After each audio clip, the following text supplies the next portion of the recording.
আইতা, আজি তুমি মোক কিহৰ ওপৰত সাধু শুনাবা? বপা, আজি মই তোমাক এটা ধুনীয়া সাধু কম। তুমি ভালদৰে শুনিবা। আজি সাধুটোৰ নাম হৈছে যেনে কৰ্ম তেনেই ফল। এক সময়ত এখন সৰু গাঁৱত ৰিণিকী নামৰ এগৰাকী মহিলাৰ দুজন ল'ৰা আছিল।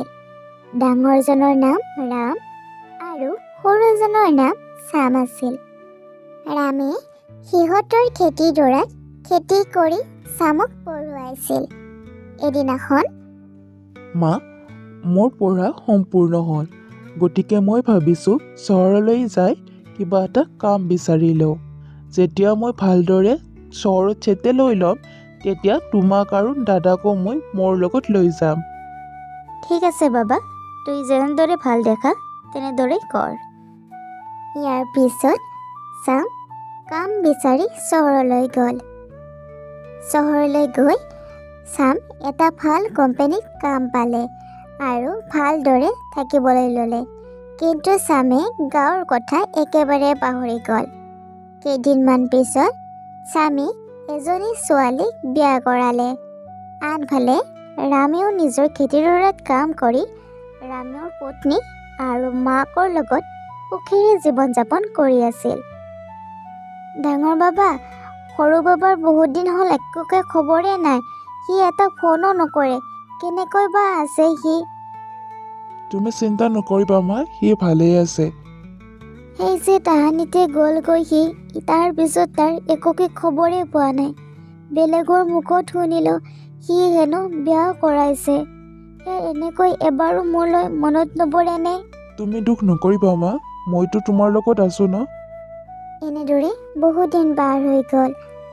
7 বছৰ পিছত। শ্যাম, কি হৈছে তোমাৰ? কিয় এনেদৰে মন মাৰি থিয় হৈ আছা? সকলো শেষ হৈ গ'ল মীনা। আমাৰ কোম্পানীটো বহুত লছ হোৱাৰ বাবে মালিকে কোম্পানীটো বন্ধ কৰি দিছে, যাৰ বাবে সকলো কৰ্মচাৰী এতিয়া কৰ্ম নোহোৱা হৈছে। এতিয়া আমি কি কৰিম? এই চহৰখনত আমি কেনেকৈ চলিম? কি কৈছা তুমি এইবিলাক? মীনা, মই সঁচাই কৈছোঁ। নহ'লে আমি গাঁৱলৈকে যাওঁ ব'লা, তাতে কিবা কৰি ভালদৰে চলিব পাৰিম। নাই, মই কেতিয়াও গাঁৱলৈ নাযাওঁ। তুমি যোৱা যদি যাব পাৰা, কিন্তু মই গাঁৱলৈ কেতিয়াও নাযাওঁ। কিন্তু আমি ইয়াত কেনেকৈ চলিম তেতিয়াহ'লে? কিয়? গাঁৱত তোমাৰ ভাগৰ মাটিডৰা নাছে?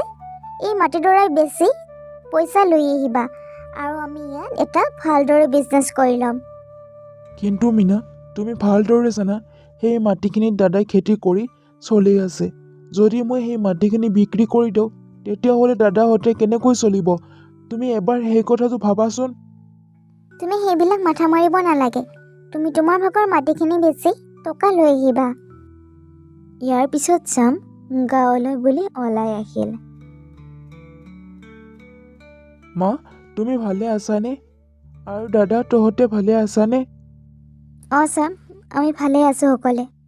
মা, যিটো কোম্পানীত মই কাম কৰি আছিলোঁ, সেই কোম্পানীটো বন্ধ কৰি দিছে। এতিয়া মোৰ বহুত অসুবিধা আহি পৰিছে। গতিকে এটা কথা ভাবিছোঁ মই মোৰ ভাগৰ মাটিখিনি বিক্ৰী কৰি এই পইচাখিনিৰে মই এটা বিজনেছ আৰম্ভ কৰিম। তোৰ ভাগৰ মাটি ক'ত আছে ইয়াত? মা, মই বিচাৰোঁ আমাৰ যিখিনি মাটি সম্পত্তি আছে, এইখিনি দাদা আৰু মোক সমানে ভগাই দিয়া। নাই, এইটো কেতিয়াও হ'ব নোৱাৰে। মই যাই থকালৈকে এই মাটি সম্পত্তি কেতিয়াও ভাগ নহয়। আৰে মা, তুমি কিয় এনেকুৱা কৰিছা? ভাইটিৰ কিবা এটা বিপদ হৈছে, সেইবাবেহে আহিছে। একো নাই দিয়া, তুমি ভগাই দিয়া মাটিখিনি। দাদা, আমাৰ মাটি সম্পত্তি বুলিবলৈ এই ঘৰটোত যিখিনি মাটি আছে এইখিনি আৰু খেতিপথাৰৰ মাটিখিনিয়ে আছে। মই ভাবিছোঁ খেতিপথাৰৰ মাটিখিনিয়ে মোৰ নামত কৰি লওঁ, আৰু ঘৰটোতো থাকিব লাগিব। গতিকে খেতিপথাৰৰ মাটিখিনি মোক দি দে। ঠিক আছে ভাইটি, হ'ব দে। আজিৰ পৰা খেতিডৰাৰ মাটিখিনি তোৰ, তুই যি কৰ কৰিব পাৰিবি। ঠিক আছে দাদা, তেতিয়াহ'লে মই খেতিডৰা মাটিখিনি বিক্ৰী কৰি দিম। ইয়াৰ পিছত শ্যাম তাৰ পৰা গুচি যায়। এয়া কি কৰিলে আপুনি? আপুনি খেতিডৰাৰ মাটিখিনি তাক দি দিলে। এতিয়া আমি কেনেদৰে চলিম? আপুনি এবাৰ ভাবি চাইছেনে? জীৱিকা বুলি ক'বলৈ গ'লে সেই খেতিডৰাতে খেতি কৰি আমি যাই আছিলোঁ, কিবাকৈ খাই আছিলোঁ। এতিয়া কি কৰিব?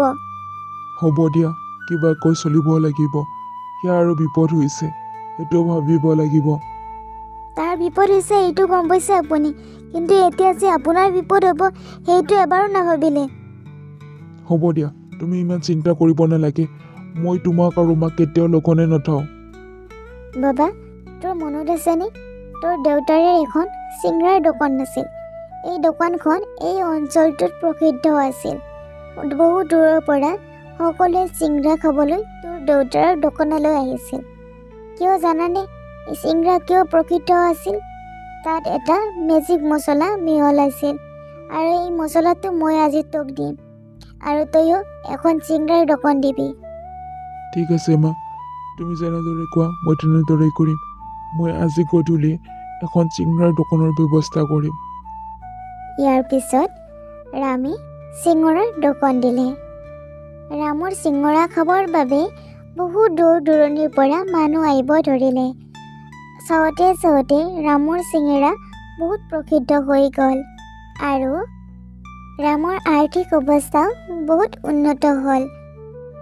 কেইদিনমান পাছত শ্যাম পুনৰ ঘৰলৈ ঘূৰি আহে আৰু মাকক কয়, মা, মোৰ ভুল হৈ গ'ল মা, মোৰ বহুত ডাঙৰ ভুল হৈ গ'ল। মই মাটিখিনি বিক্ৰী কৰিব নালাগিছিল। মাটিখিনি বিক্ৰী কৰি মই বিজনেছ আৰম্ভ কৰিছিলোঁ, কিন্তু এই বিজনেছত মোৰ বহুত লছ হ'ল। বিজনেছ ভাল হ'ব বুলি ভাবি মই বেলেগৰ পৰা ধাৰলৈ পইচা আনিছিলোঁ। পইচা ঘূৰাই দিব নোৱাৰাৰ বাবে মই চহৰত থকা ঘৰটো বিক্ৰী কৰিব লগা হ'ল। এতিয়া মোৰ থাকিবলৈ জেগা নোহোৱা হৈছে। মোক ক্ষমা কৰি দিয়ে মা, আৰু মোক ইয়াতে থাকিবলৈ দে। নাই, নহ'ব। মই তোক কেতিয়াও ক্ষমা কৰিব নোৱাৰোঁ। তই যি কৰিছ তাৰে ফল পাইছা। মই তোক ইয়াত থাকিব দিব নোৱাৰোঁ। তই যেনেকৈ যি কৰ তোৰ কথা, কিন্তু তই ইয়াত কেতিয়াও স্থান নাপাবি। ওলাই যা মোৰ ঘৰৰ পৰা। ইয়াৰ পিছত শ্যাম অতি দুখ মনেৰে তাৰ পৰা গুচি গ'ল। বুজিলি নে বাবা? সেইকাৰণে সদায় ভাল কাম কৰিব লাগে। যেনে কৰ্ম তেনে ফল পায়।